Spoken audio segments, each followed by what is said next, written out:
through, obviously you're an actor, Yes. musician, songwriter. So, Yeah. what comes first?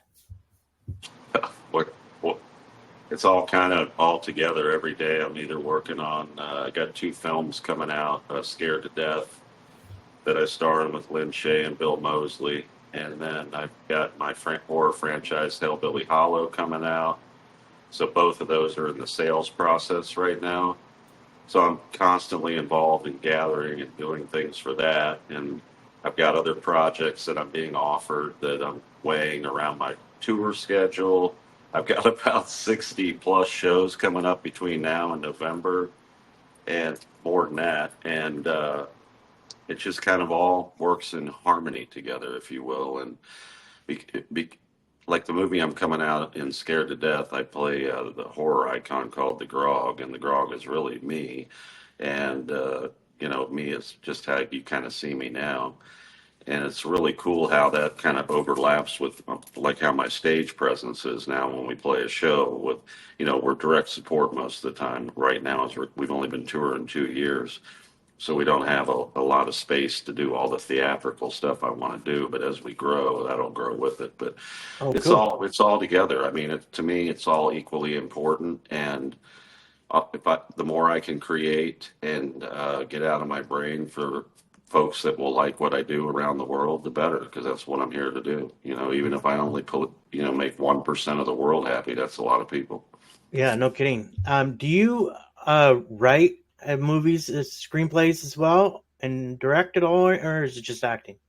Well, on the movies, I mean, I have input on the script when we do it, and I do a lot of ad libbing in my movies that I star in, which the directors, because I'm pretty good at that stuff, they give me kind of free reign. And but As yeah, long as it's I good, right? like Hellbilly Hollow. I came up with all the kills along with my partner in it, or well, you'll see my character's Bull, and then my brother's Tickles, who's Kevin Wayne, and him and I came up with the kills. But then we had a screenwriter because I can't take the time to write like a screenwriter does. Right. But they'll take our ideas, and then a professional writer will write it. So. Awesome. Cool. So, how does this overlap with music? Do you write for your movies at all, as far as like music? In Hellbilly Hollow, there's 7 to 8 of our songs in the movie. My song Doom that's out, I did write specifically for Hellbilly Hollow for the ending scene, and then there's other songs that I had written previously that just fit into the movie perfectly. And then Awesome. Scared to Death, I did write the theme song for Scared to Death called Scared to Death, which is a badass song. So I do sometimes write specifically for the movie, or we'll put some of our songs in the movie that we wrote prior to the idea of the movie. So Right. So, do you focus more on the horror aspect, as far as like, in my I want to right say, music music and film? film, I've got some other films getting ready to work on that will not be horror. So no, I'm not just going to pigeonhole myself in the horror genre, but the horror genre is a good genre to introduce yourself to movie going fans. They And definitely are. yeah, so that we felt that was the best path to enter into the world of acting. Now I'm getting offered roles in other kinds of, serious or suspense or um, comedy, stuff like that. And so, no, I'm not, and even my music, it's all about positivity, about being kind to each other. I try to share messages that call out some of the evil things in the world and just share my common sense thoughts with people. And that's what I tend to write about. That's awesome. I was listening to some of the stuff, and I like it a lot. Um, Oh, thank you. if I'm reading correctly, so you were discovered by Brian Weed. Did I read that right? No, well, Brian's my manager right now, is my Okay. manager. And but at the present, yes. But I what I did was I was in Halloween in 2018, and right after I was in Halloween I had been in Trading Paint, which kind of got me back. That I kind of got into that at the last minute because I was going to be have a cameo, and they offered me a speaking role, so that was my sign to get back into the creative side of my life.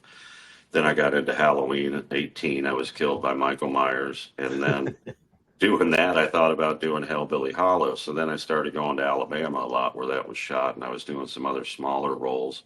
And I met a gentleman by the name of Ben Trexel out of Birmingham, who's a songwriter. And he had 3 songs, and we were just, night off at the studio, whatever. I said, oh, those are pretty cool songs, but his voice was very generic and like just kind of a generic cover band voice. And I'm like, well, I used to sing like 30 years ago, so let me show you how I would sing it. And we kept writing songs and put a demo together. And I took it out to LA in 2019. And right as COVID hit, the person who was working with me at the time to kind of manage me, we reached out to Chris Lord-Alge, and he said, sure, I'd love to remix this stuff and show you what it could sound like. And Ben and I had been working on, he wanted me to do a cover with him of Have a Cigar by Pink Floyd, and I really wasn't digging the vibe of that, the way we were doing it and all that. And Chris said, let me show you how we can do your cover with your voice of Have a Cigar, and that's where it all began. Put Phil X on the guitar on it, and we took off from there.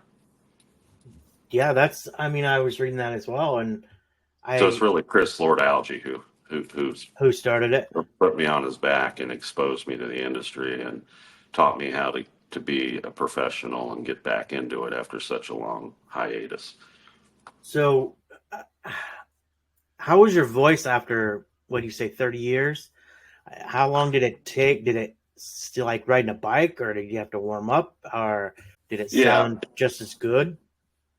You don't hear it like everybody else does, your voice. And so when I got back into it, I had to do more talking along with singing, which you might, some of that, hear those nuances and some of the early stuff, because I had to get my vocal cords back, and I had to learn to sing in pitch as close as possible. And, it's not an easy thing to do. And I hadn't been singing over and over and over. So it's, since 2020 to now, I'm very comfortable, and I'll keep taking lessons and keep getting better. But it took a good couple years to really find your groove and to get back on a stage and find out how to bring the fans enjoyment, and how to just get over the fact that you're actually doing this now and people are coming to your shows and they're getting on their feet for the opening band and they're jamming and they're lighting their phones up and all that. There was a process to get to it. You just can't come back. And my first tour, my first time on stage was supporting Jeff Tate on tour. And that was just going on 3 years ago in September. So we were still pretty new at it, but that was it. I mean, it kind of went right from the studio to on tour with Jeff Tate from Queensrÿche. So, yeah, that's a pretty good bill. Yeah.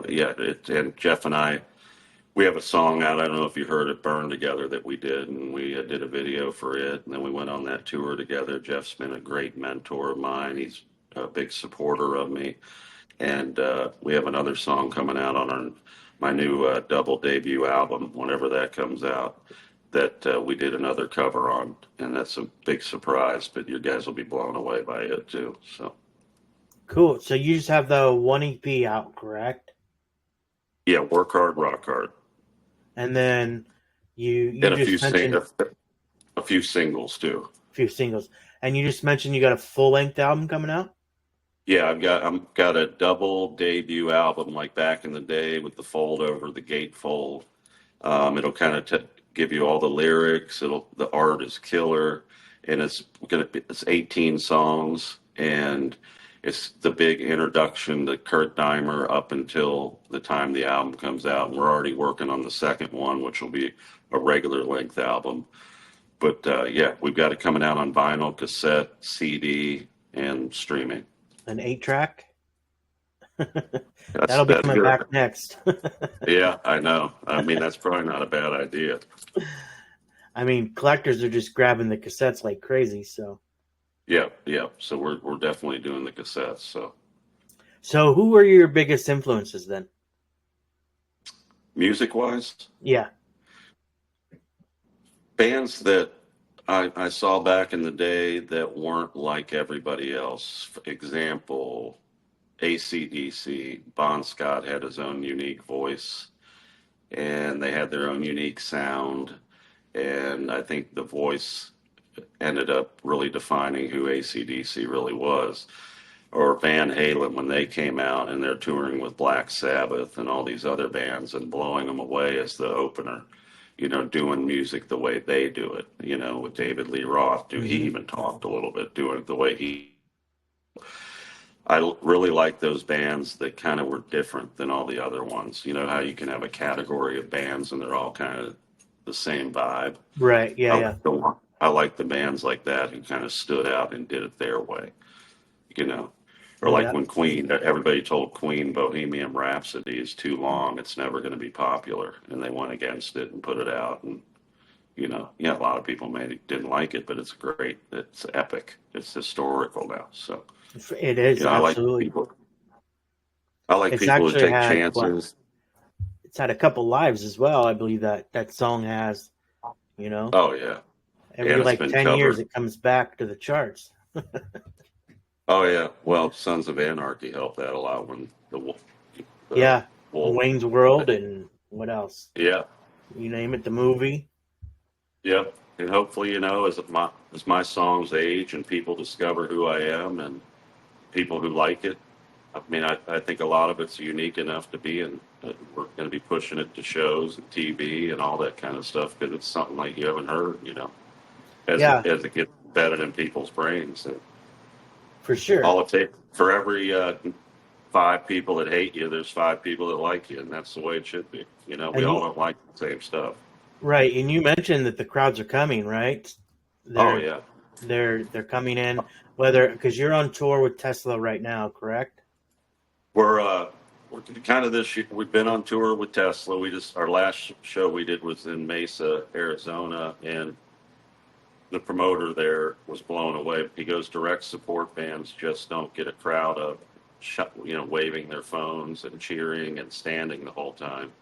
So he wants us to do headlines now around Arizona. We're working on that. But the crowds.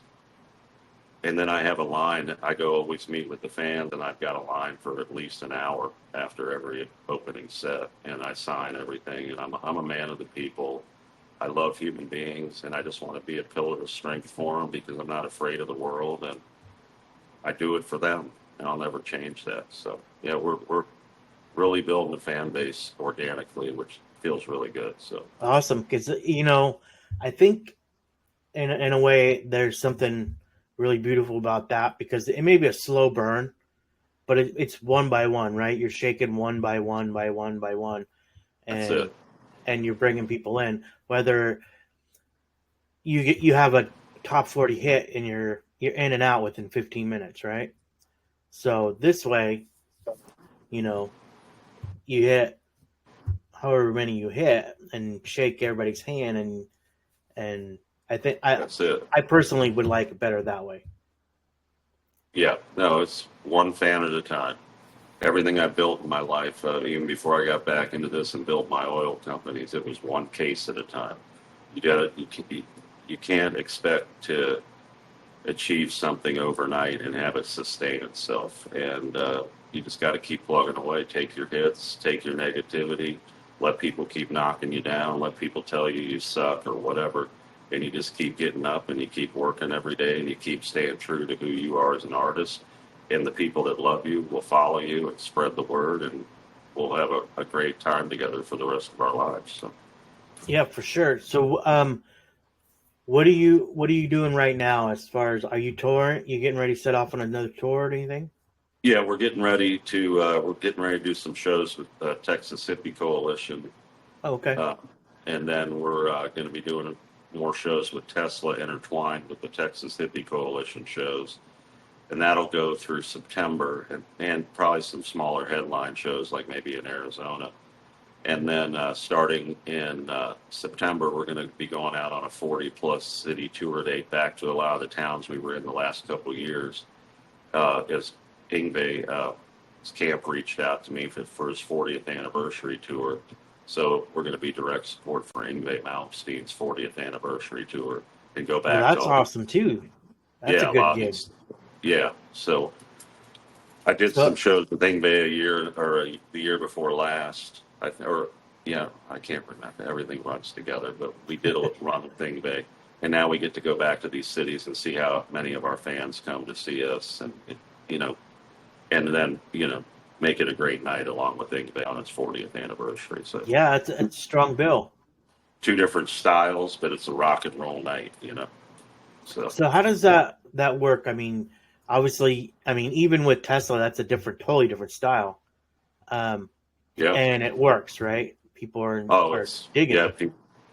People say, you're our new favorite rock band. You're so different. It's just a great vibe, and it blends well, and it's we get the fans going. Then Tesla comes out and does their thing, and it's a great night of rock and roll. Because we're not the band that's coming in that. We want to be an arena band. We want to grow. We want to tour all over the world. We take it very seriously. I want everything A level, and I want to put on a great show, and people feel that. And then I'm accessible, and people love that, and I will never change that. So it's a great night of rock and roll, because we don't sound like the bands that we're opening for necessarily, but it's all rock and roll. And it's kind of like when Van Halen, they weren't a Black Sabbath type band. That's true. But they blew people's minds, So you were talking earlier about you have big plans, how a stage show you would like it to be. Is this something you have like as a surprise, or can you fill us in on like how? Well, I just don't. I don't have the space now. Given the space, but when I can headline, I'll have screens. I can tie stuff from my movies. It's going to be. I can change. When I'm not on a time limit, I can do all kinds of things. I can bring the acting to the stage more. I can intertwine images of all the other stuff and how it all ties together. Bring in some of my music videos, any of the stuff that would blow people's minds. Add more pyro. Just make it a huge rock and roll event. Kind of. With a theatrical twist, if you will. Something that they'll remember. Exactly. So, anything else you got going on? Well, got the touring going on. I'm right now in development on kind of an Adult Swim type show that kind of is a spin-off from the Grog and who I'm scared to death, called Baby G. It's like kind of a horror comedy like that you would watch on TV, like Family Guy. So I'm working on that right now. Got about 3 or 4 movie projects that we're trying to prioritize and figure out which ones we want to do first and when. So there's a lot of work that goes into that. And got a lot of festivals coming up for the Hellbilly Hollow and Scared to Death, trying to get to as many of those as I can to meet the fans, and hopefully theatrical release on Scared to Death and Hellbilly Hollow. So we're really excited. We have a lot of irons in the fire, and they're all about to get unleashed on the world between those 2 movies. I was watching the trailer for Scared to Death, and I can't remember if I seen a premiere date. No, there's not one yet. There's not. Okay. No, we're currently taking offers and all that, trying to figure out how to go to market with it, because we want it to go all over the world. So have you been like checking like A24? Is it A24? They do a lot of the horror movies and stuff around. No, the production team, the post-production team, and the producers and myself were just getting offers. We haven't decided if we want to go with a sales agent yet, but we know we've got a theatrical film, and everyone's told us that. We've had a couple private screenings for over 100 people, and everybody just raved. And we're not just gonna give it away. So we just have to figure out what's the best way to bring it to the public. Right. Is this more of an independent film? I guess it is an independent film. Yeah, it's an independent film. I was a producer on it too, but it's when you see it, you wouldn't think that. You'd probably guess that our budget was 10 to 20 million. So really? You can make really killer films if you're smart about it. Yeah. Nowadays, there's a lot of things you can do. Yeah. But then you see films that are blowing $120 million on crap. And then they bomb. Yeah. Yes, and bomb. And there's so much CGI and stuff in it. Our film is more of a horror comedy. Scared to Death is, and it's very unique. And Bill Moseley, everybody knows him from Texas Chainsaw and Hmm. the Rob Zombies movies, and Lynn Shays from Insidious. That franchise blew up. So it's really. I think everybody's going to be really entertained, very entertained. Awesome. So what festivals are you taking a look at? You like Sundance? I don't know what all they're working on, but I know there's some popcorn fest in Florida that I have a conflict, but Oh, we'll be at that one. I know Hellbilly Hollow is going to be in Houston at a new festival, and there's probably 10 to 20 on the slate that we're just waiting on dates and when, and do they want us in there and all that. So that's in the works right now. It's kind sounds of like you too got a early. full plate for sure. Yeah, it's a lot of stuff. So. So And how then do you keep all this once the organized? movies come out, I can go to the conventions, sign for the fans, and That's then true. we can do a show that night in that town. So we're going to intertwine it all. Yeah. How do you keep it all together?